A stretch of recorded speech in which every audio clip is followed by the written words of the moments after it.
दोस्तों, नमस्ते। आप सब कैसे हैं? उम्मीद आशा है अच्छे होंगे। दोस्तों हम लोग बिल्कुल ठीक हैं। और दोस्तों सर्वरूपी तिरपन और शिवकांति श्रीकांति पाल। तो दोस्तों थोड़ा थोड़ा हम लोग के ना ज्यादा तनका सा सपोर्ट करवा तब तो दोस्तों हमारे पति विदेश जात हमें तो काम बहुत है आसरा धरा के गइल बाना आसरा धरा के जात हमें तो का कहले है या का ऊपर हमें का सुनल जा देखल जा तो बनल रहल जा पिया गईते हो कैसे हो के आसरा धरा के पिए मिले सवाल बुला ले सुन हमके आसरा हो धराई के पिया विदेशवा गईल ना हमके आसरा धराई के पिया विदेशवा गइल ना हमके आसरा हो धराई के पिया विदेशवा गईल ना हमके आसरा धराई के पिया विदेशवा गइल ओही विदेशवा में मालिया हो बिटिया पिया लो भाई हो गई ना वही विदेशवा में मलिया के पिटिया पिया लो भाई हो गए ओही हो विदेशवा पिया के मालिया हो बिटिया पिया लो भाई हो गई ना वही मालिया बिटिया पिया लो भाई हो गई कर गजरा भरल देखी पिया लो भाई हो गई ना उनकर गजरा भरल देखी पिया लो भाई हो गई ना हमके आसरा हो धराई पिया विदेशवा गई ना हमके आसरा धराई हो पिया पा गई ना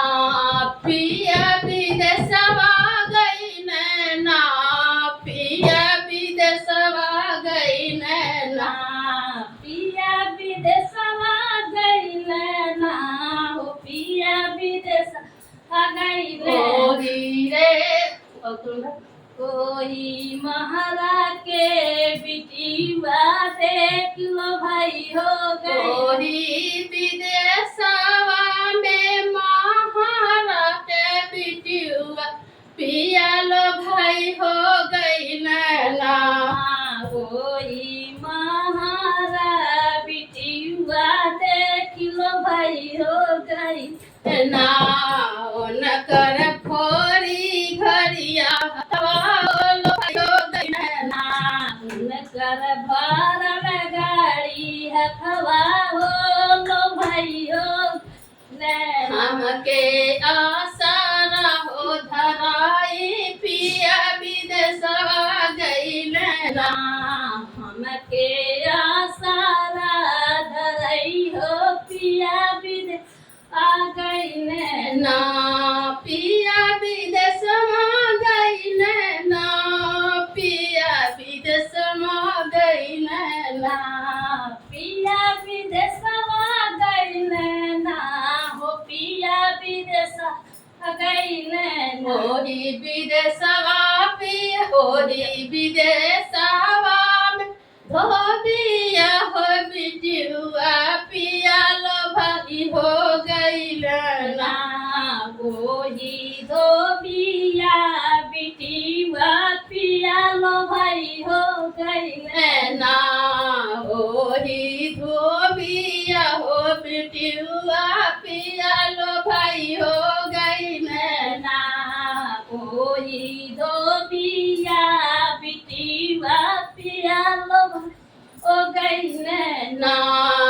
न कर चुनरी धोई देखी लो भाई हो गई ना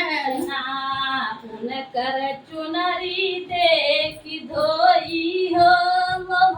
हो गइल ना न कर चुनरी धोई दे